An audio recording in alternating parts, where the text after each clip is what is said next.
See you in the 20s. See you in the roaring. Everybody's talking about like, oh, it's the return of the 20s. I'm still trying to live in the 60s and 70s. I'm not ready for the 20s. Or the 40s. Yeah. The 40s. Oh, cut.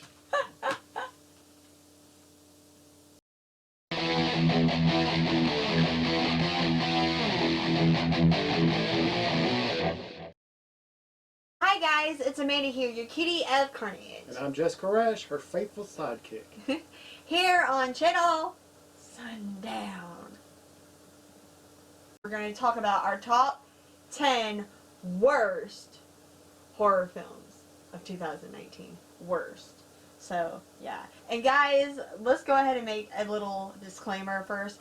Horror films are either going to be really, really cheesy and bad, or they're going to be really, really good. Our list that we came up with might not be the worst films by other people's standards, but a lot of my worst are going to be films that I thought that had potential and didn't go there. So by worst, I'm going to basically say the most disappointing. That there's probably worse films out there, but these are films that we were just like, come on now. Like, really? Our top 10 worst horror films of 2019. This turned into an ASMR video. I tried.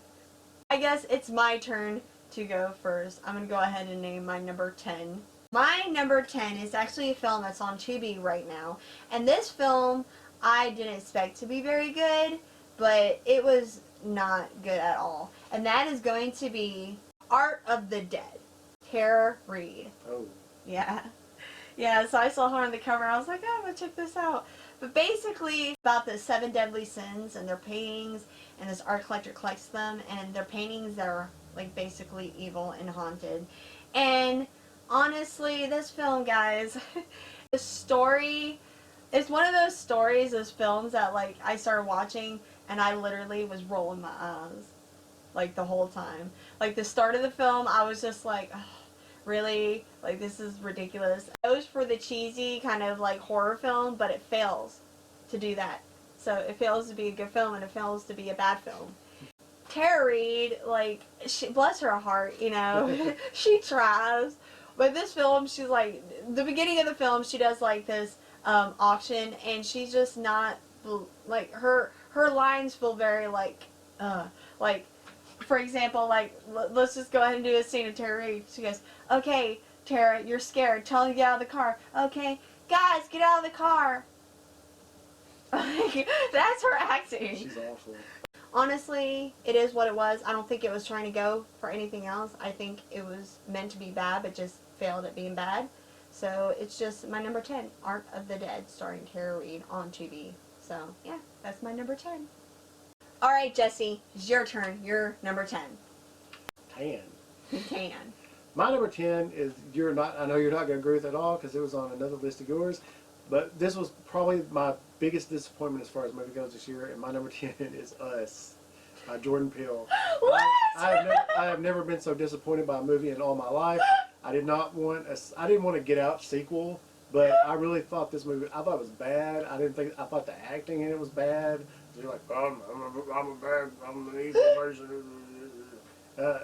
Yeah, this movie just did not do it for me, and that's all I'm going to say. Because but like you said earlier, you said you watched it 2 times, but I think you liked it a lot more than I did after the first viewing. But I do want to go back and watch it again. I will give it that. I do want to go back and watch it again. Maybe I won't hate it so much. We'll have the review linked below. But like I said, I'm doing more of a biggest disappointment than worst movies because I don't want to knock anybody's craft. You know, where it's all you know, it's in the beauty's in the eye of the beholder.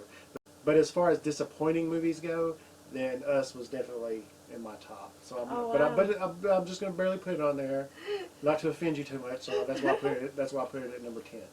There we go. Well, guys, we'll find out. We'll look at our. Y'all check out the link below. We're gonna have best. Y'all check out. We have our best countdown. And spoiler alert, I mentioned Us. So there you go.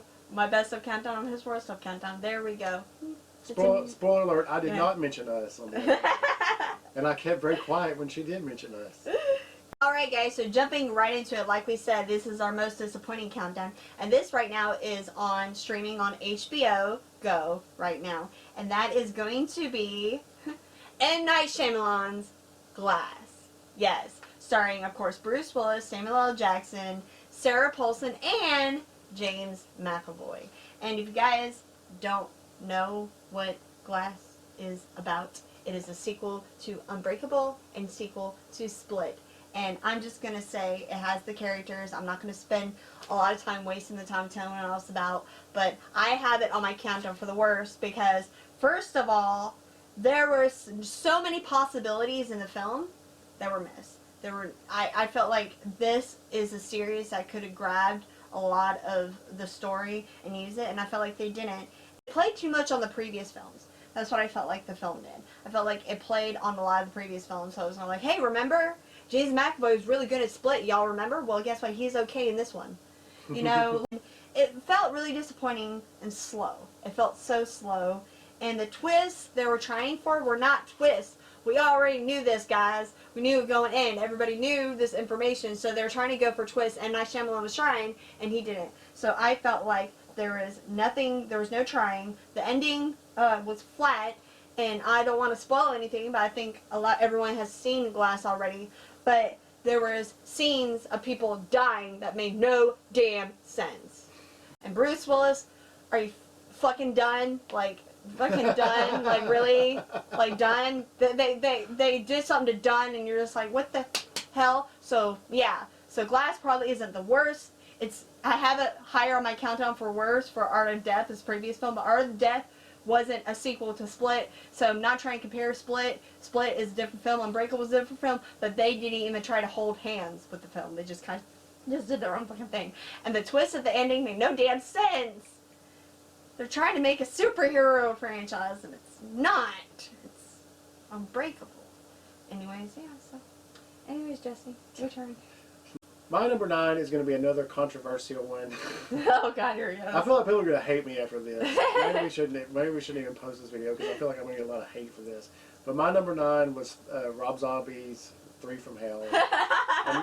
And, it wasn't. And okay, I'm going to go and say that I'd go back and I do enjoy watching Rob Zombie's movies like over and over again. Like I'll just put them on if I'm doing something. And I did purchase this on Blu-ray, and so. I can go back and watch it again, and I plan on going back and watching it again. Like I'm going to watch the whole trilogy back to back, and it may grow on me more this time. Even though I did kind of put it in the other day and start watching it, and it didn't grow on me just yet.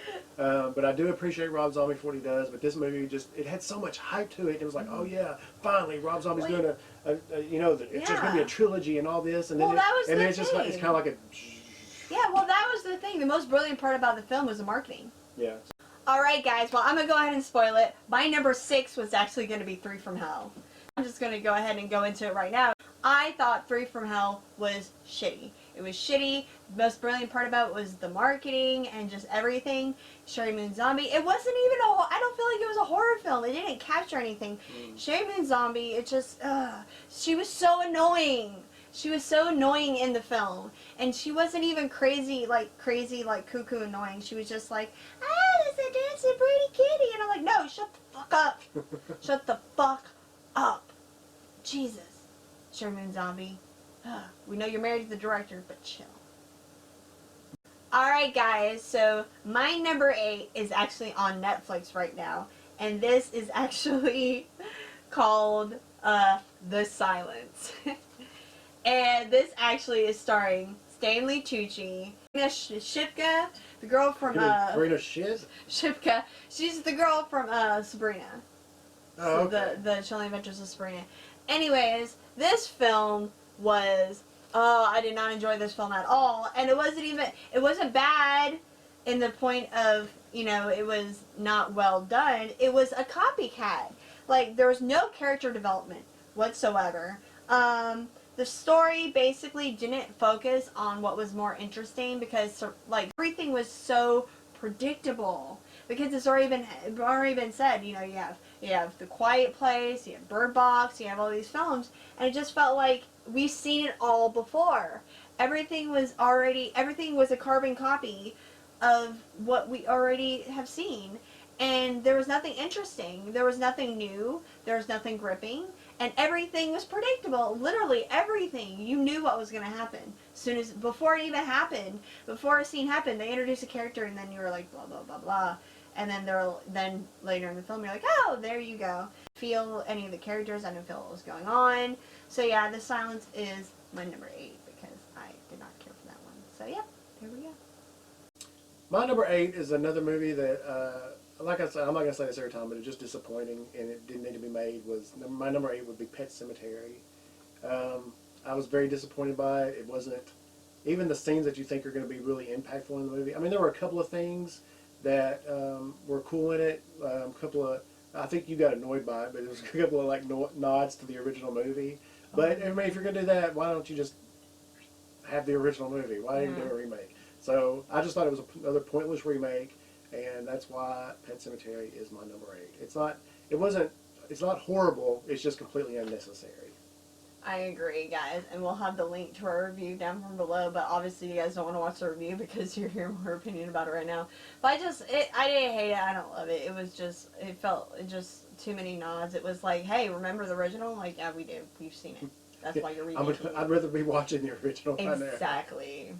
My next pick, my number 7, is actually a film I was very, very highly disappointed about, and that is going to be Jim Jarmusch. I hope I'm saying his name right. Jim Jarmusch, The Dead Don't Die. The Dead Don't Die. And I'm going to tell y'all something. I saw this film. We went to Louisiana, and we watched it for my birthday.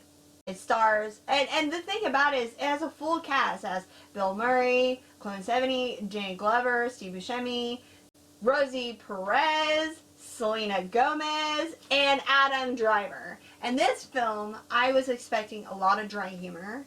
I was expecting it to be really, like, kind of weird, but, like, kind of interesting at the same point. And basically the film is, it's a small town zombie apocalypse. And I'm going to tell y'all something. The trailer is better than the movie. The trailer's better than the movie. There's nothing was funny. There's nothing dry. And honestly, guys, I'm going to be totally honest with you. I don't really remember the film. The only thing I remember is really the ending. Really. And the ending made no damn sense, guys. Like, really, if you guys haven't seen it, I'm going to go ahead and tell you that it made no damn sense. It was supposed to be a zombie film, but ended up being something totally different. Spoiler, guys, I'm not going to tell you what the ending, but it was a zombie film, but it turned into something else. And I like the way things kind of change up on you, but they didn't do, like, it was just stupid. There was nothing entertaining about it. I literally, in the middle of the film, kept getting up and go back to the restaurant and getting food. Like, I was like, hey, like, and I just, it was not good at all. It was very disappointing. It could have been something really good, because the guy that did it directed the Only Lovers Left Alive, Patterson, with Adam Driver. And those two are very good. Only Lovers Left Alive, brilliant shoulder splitting film, hilarious and funny. Adam Driver and Patterson was great. And then the Dead Don't Die. Only the Dead Die. Dead Don't. The Dead Die. Is the Dead Don't Die. You don't even remember. You don't even remember the title. You forgot so much about it. I know, right? The Dead Don't Die, yeah. So there you go, guys. So yeah, very disappointing film. There it goes. Well, let me go and say this, because The Dead Die is also my number. It's also my number 7 on my list. Oh, there you go. The best thing about this movie was the Sturgill Simpson theme song, yeah. Dead Don't Die. And like you said, all the best stuff is in the trailer. Just watch the trailer, and you'll get all the funny moments are in that. And I want to say this about Jim Jarmusch is one of my favorite directors. It's not a horror movie, but Dead Man. Yes, with Johnny Depp yes, is one of my all-time favorite movies. I mean, it's probably in my top 5. I completely forgot about that one. And Broken Flowers. Broken Flowers, Bill Murray. With Bill Murray, and the movies Only Lovers Left Alive, the movies you mentioned. He's got a lot of really good movies, and it's just. I think what's so disappointing about this movie is, how do you assemble such a good cast in one movie and then like totally just shit the bed? Like, it was like he wasn't even trying. It was almost like he's like, oh, I can get all these people, put them in one movie, and people are going to see it. And I don't really have to put much more thought than that into it. So yeah, I'm with you on that. One of the most disappointing, one of my biggest, because we were both really excited. Yeah, we were. And, we drove all the way to Louisiana to see it. Yeah, we drove out of town to go see it, and it was just really totally disappointing. So disappointing. But so yeah, that's also my number 7. Dead Don't Die. The dead don't die. Don't go see it. Dead don't die. Dead on arrival. Alright, well, it's my number 6. And like I said, guys, my number 6 was 3 from Hell. So I'm going to go ahead and let Jesse go next. Jesse, what is your number 6? My number 6 was 3 from Hell. I'm just kidding. That was on the list. Yeah. My number 6 was Crawl.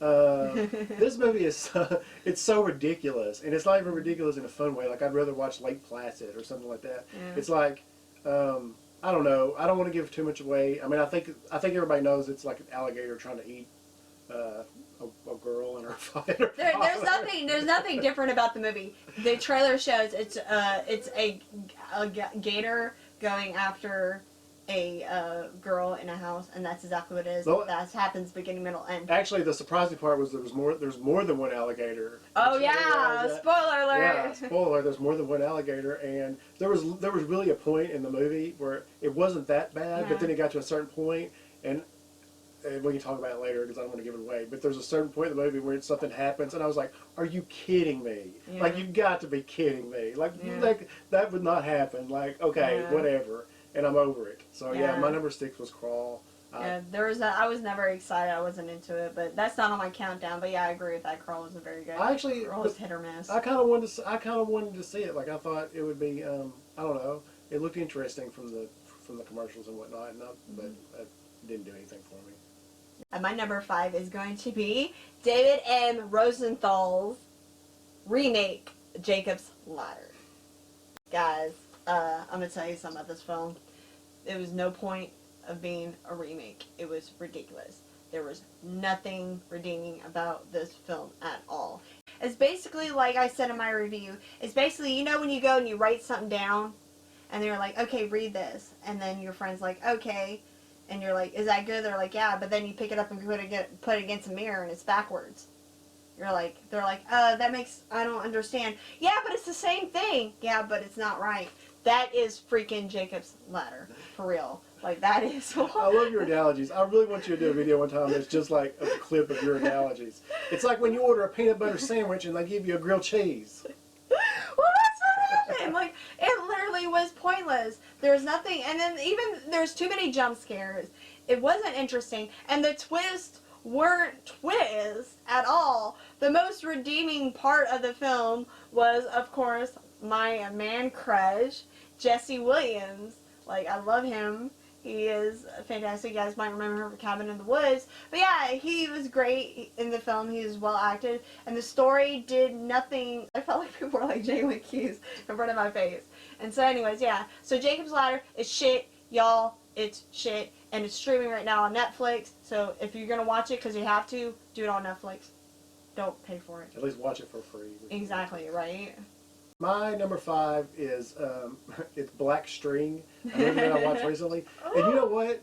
I hate to say this, but the only thing that I really hate about this movie is that it had Frankie Muniz in it. Yeah. And I was so distracted by the fact that it's like, maybe if he'd done some more movies, I mean, I don't think he's really done any movies over the years. So maybe if it, like, I don't know, but I feel like that was like I mean, I appreciate them trying to give him an opportunity to work. But I was so distracted by the fact that it was like the kid from Malcolm in the Middle in it that I couldn't think about anything else. The whole time I was like, oh my God, it's Frankie Muniz.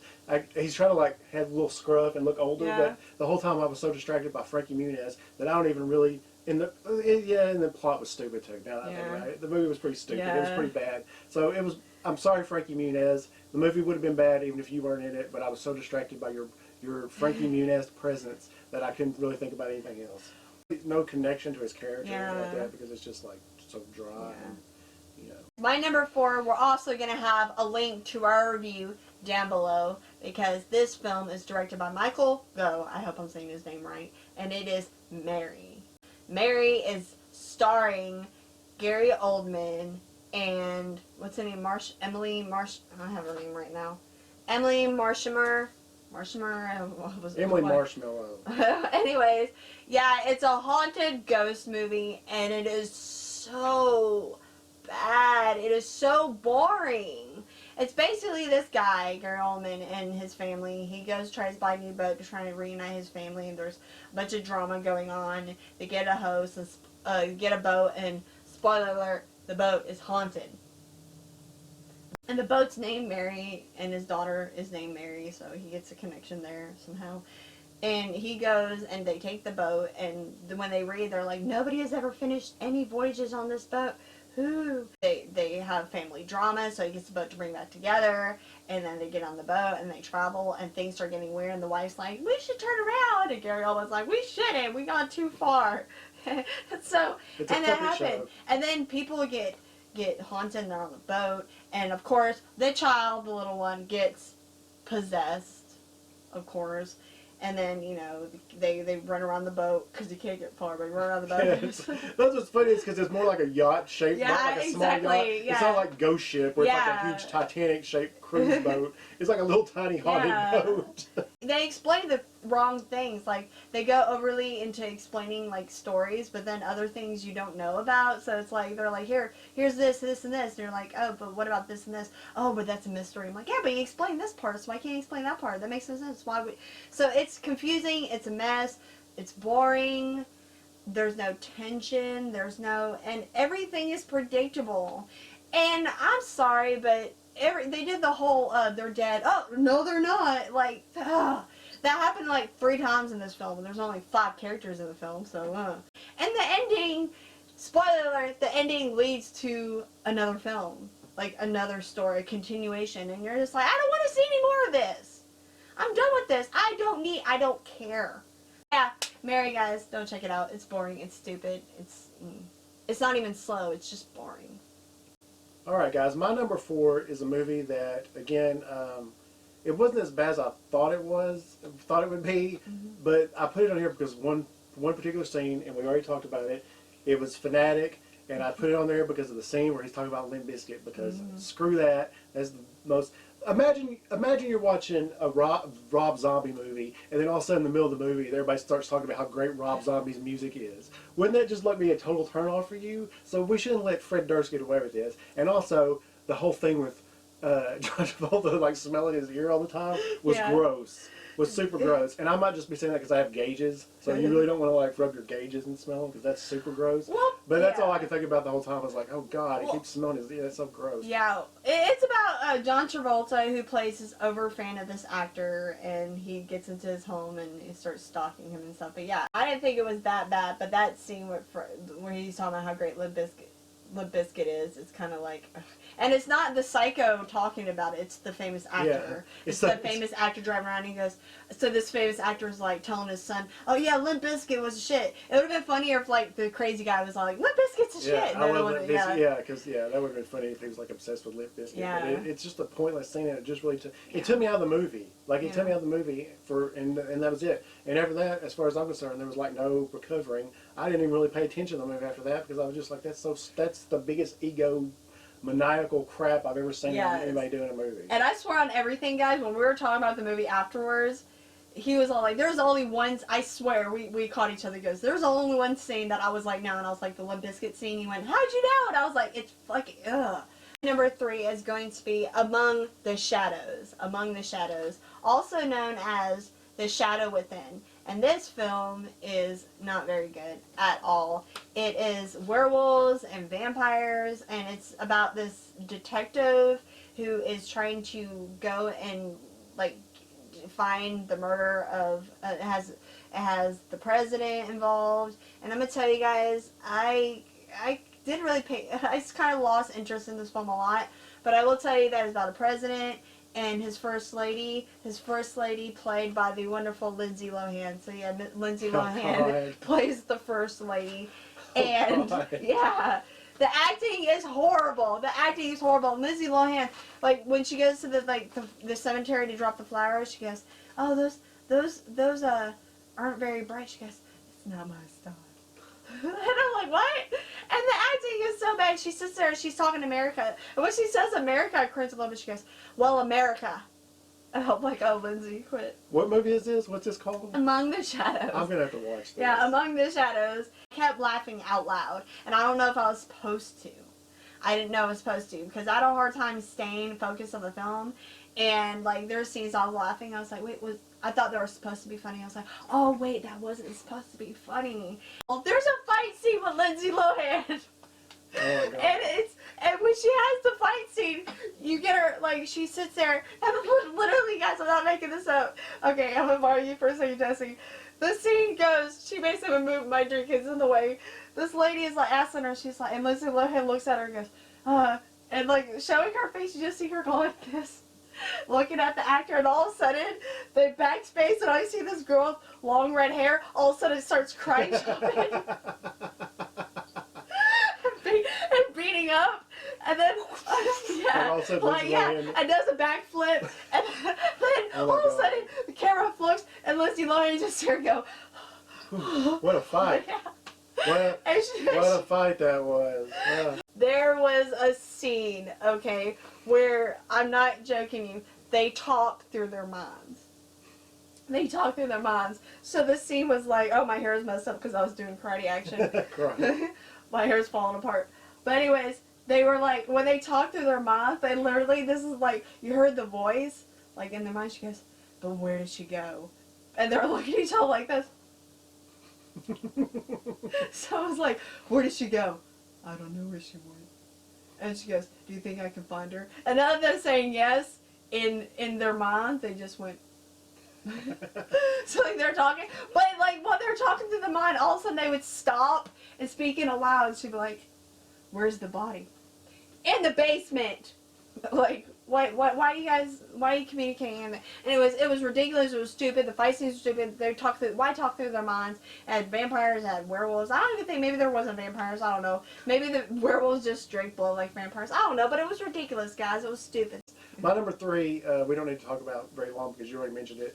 It's my number 3 worst movie of 2019, but it's my number 1 biggest disappointment movie of 2019, and that would be Glass. Like you mentioned earlier, I think it was like your number, I don't remember. Mm-hmm. Unbreakable, great movie. Split, incredible movie. Glass, what happened? Like, how do you go from like how do you make a sequel to, like you were saying earlier, how do you make a sequel to those movies and then it ends up being just like stupid? Like, it was just stupid. There was so much stuff in it that like didn't make sense, and it was so like disappointing. Like this isn't the movie fans wanted. Like, this isn't the movie anybody wanted, but this definitely isn't the people that have been asking for like a sequel to Unbreakable, and you know, nobody really was asking for a sequel to Split because you didn't know how it was going to work. But then, you know, he works it into the universe, and so everybody's been like, for years, people have been like, oh, there should be a sequel to Unbreakable, and this is what we got. Like I said, guys, we'll have that link below for our Glass review, if you guys care to see that. But my number 2 is going to be a film that we just recently reviewed, and that is going to be our new holiday film, Black Christmas. Black Christmas. Yeah, Black Christmas was awful, okay? There's no reason why it should have been called Black Christmas. And it had Imogen Potts and Carrie Elves, and it's ridiculous. There's nothing interesting about it at all.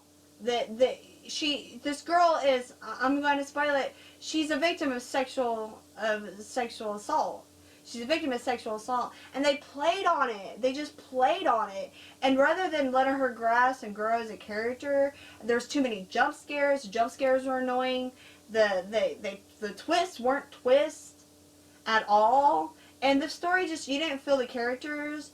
And it felt like it was just like, boo boys, yay women. They weren't playing it correctly. They were trying to do what the original Black Christmas did, and they failed tremendously. So my number 2 is going to be Black Christmas. That was awful. Not even and it's not even because it's a remake. The Black Christmas from 2006, the Black Xmas, I liked that remake more than this one. Because they went somewhere crazy and it was ridiculous and stuff, but they did something else and it was more interesting than this mess of anything. And it was just, I felt like they were playing her as a victim versus a survivor, and I just felt like it just wasn't, and there was no twist. Like I said, I'm repeating myself. But no, it's a piece of shit, guys. Don't watch it. I don't know what the hell they're doing out with this movie, but don't do it. I'm like you. I don't know why they even called it Black Christmas. Yeah. It has because after we watched it, I went back and watched the original again. Yeah. I think I told you I've watched it like 3 times this Christmas season or the holiday season, and it's like, what does this have to do with what did the new one have to do with, like, why? And it doesn't make any sense. Like, they should have just called it something else. Not that would have made it any better. They're grabbing onto something. They're like, everybody's going to go see it because it's a Black Christmas remake, but then again, nobody saw it anyways because nobody gave a shit. That both of us were kind of excited about. You were way more excited about than I was because you were a fan of the show when you were a kid. But my number 2 is the Banana Splits movie. I feel like they were just like, I feel like they could have done something really cool and original with this movie and like still brought in the vibes of the original. It didn't have any of the vibes from of the original TV show. It's basically like they were like, well, they're killing everybody. Yeah, well, but I mean, but you know what I mean. Like they could have could have had like it could have been fun. They could have made it like a fun movie. Gotcha. And like with some nostalgia bits thrown in and like kind of a if it had been like a 60s 70s vibe kind of. Gotcha. Okay. It was like they were like, hey, we can't make Five Nights at Freddy's, so let's make this movie. These are like that's you know what I mean. They turned them into animatronic killers, and it's like it's Five Nights at Freddy's basically. A Five Nights at Freddy's movie that they couldn't technically call Five Nights at Freddy's because it's copywritten. It's the last video of the year, so we kind of go with a bang and wanted to do a top 10 worst list because that's always fun talking about movies versus talking great about movies. Anyways, I'm trying to be negative here, and it's my number 1 worst horror film, and this is going to be The Haunting of Sharon Tate. The Haunting of Sharon Tate is my number 1, and I'm going to tell you why, because freaking this film is beyond, it's distasteful. It's distasteful. What Let me go ahead and start. Look. So we can just talk about it. We can talk about this together. That is also my number 1. So. The Haunting of Sharon Tate is the worst horror film of the year. So it must be, it's bad. There's a difference between bad horror and just horror that is so damn distasteful. This film is so awful. I am a huge Roman Polanski fan. I really am. So I watched this film not in a standpoint of Roman Polanski, but they took something traumatic and awful that a man still lives with. A man, Sharon Tate and her child, she was pregnant. Other people, were murdered and slayed by this crew, and they went and they distastefully went and made it into a horror film. When Sharon Tate was having visions of her being killed, they turned it into, oh, she's haunted by nightmares of the Charles Manson murders, and then it turns out to be true, based on a true event. What pissed me off the most about it is they had the fucking audacity to show video footage of Sharon Tate and Roman Polanski's wedding. The real Roman Polanski and Sharon Tate. So they showed images of the real Sharon Tate in the film, talking about Sharon Tate, the haunting of Sharon Tate. That is the shittiest move ever. I'm sorry, but that is the worst fucking thing you can do. Excuse my language, guys. Sorry. We're going to have to put a language warning on this one. No, but it's so damn awful. Exploit everything. You know what I mean? Like, just exploiting true stories and adding their own, twist to it. And it would have been like, somebody could make a really good Charles Manson movie. You know what I mean? Because, it's a true story. And tell the real events and things like that, not just put imaginary stuff into people's heads. Once upon a time in Hollywood. Oh, yeah. Yeah. It's very disrespectful to her and her family. Yeah, exactly. All right, guys. Well, that concludes our 2019 worst horror films. This video might be a little bit longer. We had a lot of bad movies to talk about. What can we say? And it's our last video of 2019, guys. Do you guys agree? Do you guys disagree? Did we leave a movie out? Let us know. Comment below. Comment below. Comment below. And guys, do not forget to like, and subscribe. Like, and subscribe. Like. I'm like and she's subscribed. Oh, man. Silly. Anyways, guys, until next time, see you next year. Oh, did you really do that? Yeah.